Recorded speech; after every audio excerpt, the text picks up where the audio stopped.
Marlène et Jean-Claude sommes très heureux de te présenter une émission très spéciale afin de comprendre les faits d'actualité. Merci pour ta fidélité. Merci d'être encore là afin qu'ensemble nous puissions grandir dans la connaissance de la vérité. Merci parce que tu as laissé tes activités pour te tourner vers l'Éternel, la source de ta vie. Tu as laissé tout pour le suivre. C'est ainsi qu'agissent toutes celles et ceux qui sont en Jésus-Christ. Alors, aujourd'hui, notre thème est Élie et Moïse. Avant d'aborder ce thème-là, recherchons Dieu par la prière. Notre Seigneur et notre Dieu, nous tournons nos regards une fois de plus vers toi. Parce que nous avons compris que sans toi, nous ne sommes rien. Merci Seigneur. Merci pour ton amour. Merci pour l'assurance qu'un jour, nos yeux verront Jésus.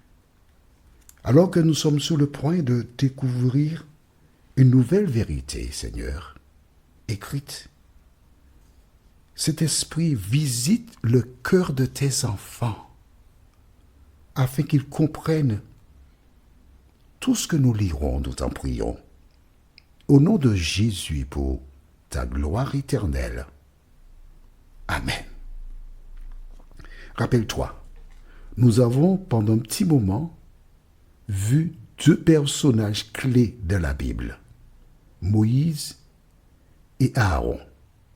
D'accord? Moïse et Aaron. Ce sont des hommes exceptionnels qui ont vécu pendant un moment. Mais c'est surtout Moïse qui avait été choisi et appelé par Dieu pour remplir une mission.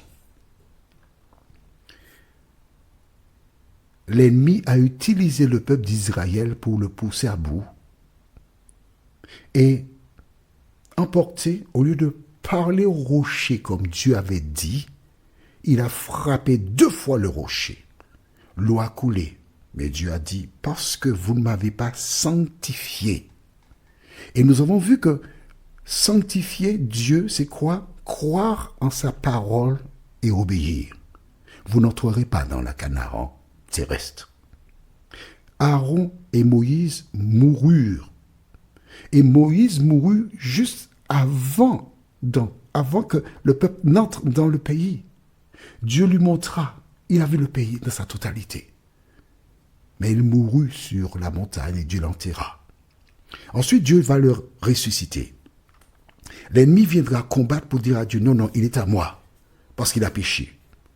Mais Dieu l'a fait sortir victorieux sur la mort. Élie, lui, c'est après Moïse qu'il a marché avec Dieu, un prophète qui a proclamé la parole. Et nous avons vu que un char de feu avec des chevaux de feu vint pour séparer Élie d'Élisée et il fut emmené au ciel. Plus tard, au livre de Matthieu chapitre 17, nous avons vu que Jésus s'entretint avec Moïse et Élie sur une montagne en présence de Pierre, Jacques et Jean, ces 3 disciples-là.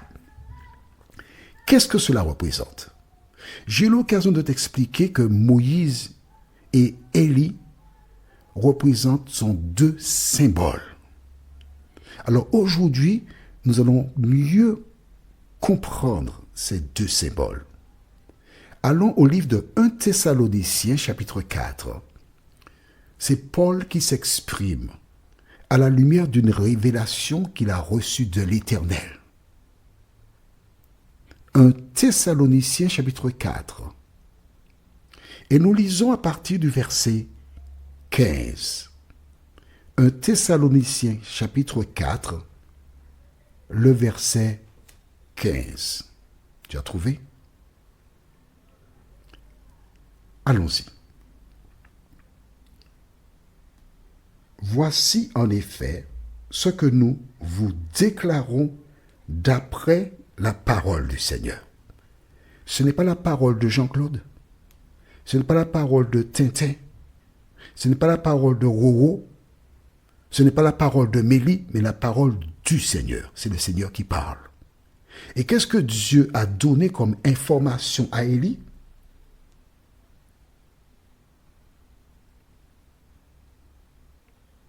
Nous les vivants, restez pour l'avènement, c'est-à-dire le retour du Seigneur, de Jésus, nous ne devancerons pas ceux qui sont morts. Qu'est-ce que cela veut dire? Que nous ne partirons pas pour aller au ciel avant ceux qui sont morts.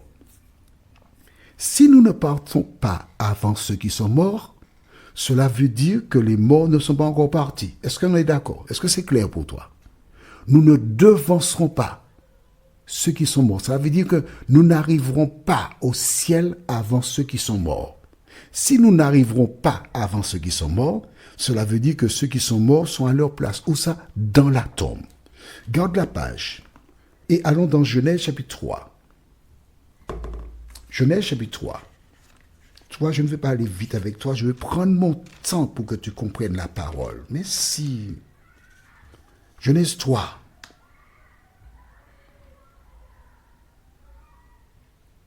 Tu as trouvé?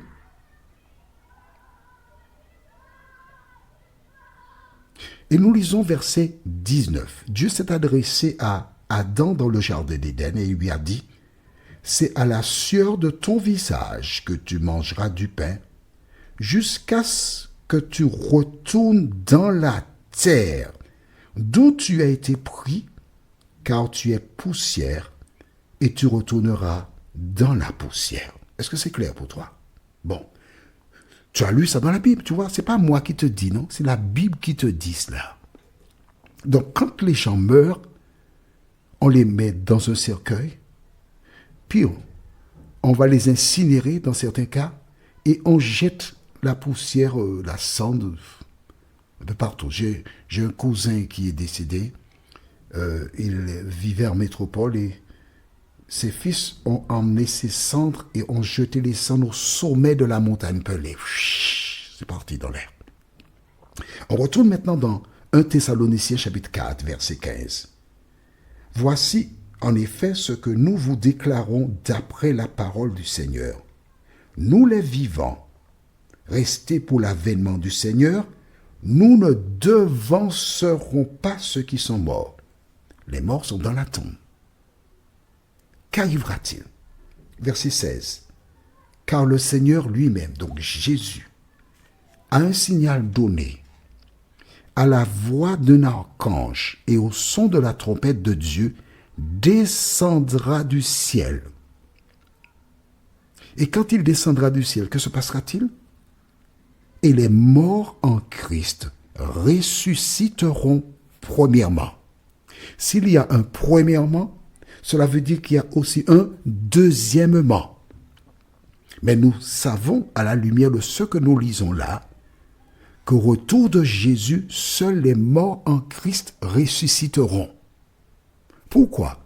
Parce qu'un jugement a eu lieu déjà avant le retour de Jésus. Et c'est parce que ce jugement a déclaré ces personnes compatibles avec le salut qu'elles ressusciteront au retour de Jésus. Est-ce que c'est clair pour toi? La précision, elle est belle. Les morts en Christ ressusciteront premièrement. Puisque ce sont les morts en Christ, c'est parce qu'il y a eu un jugement. Ils ont été jugés dignes d'être sauvés. Verset 17. Ensuite, nous les vivants qui serons restés. Ah, on n'est pas parti. Il est question ici de vivants qui craignent Dieu, qui sont les saints vivants.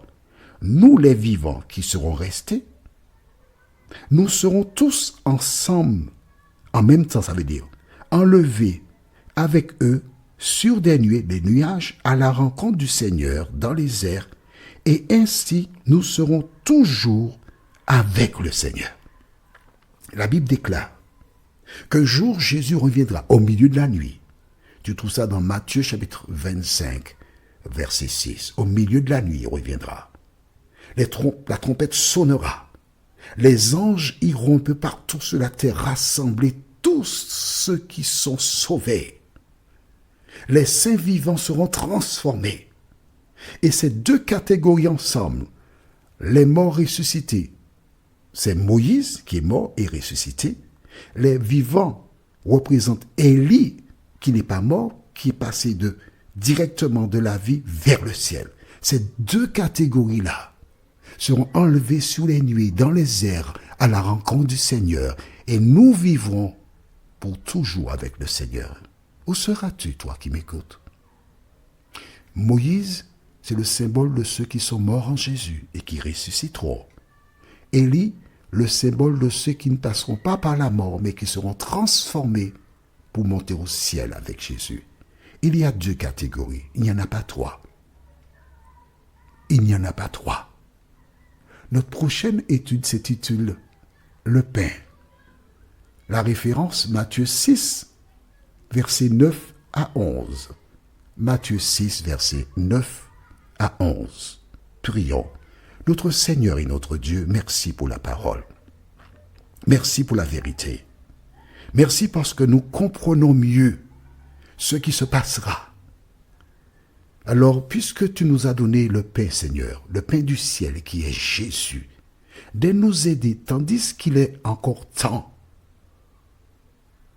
de saisir l'occasion pour le prendre dans nos vies, afin que nous fassions partie des rachetés, nous t'en prions.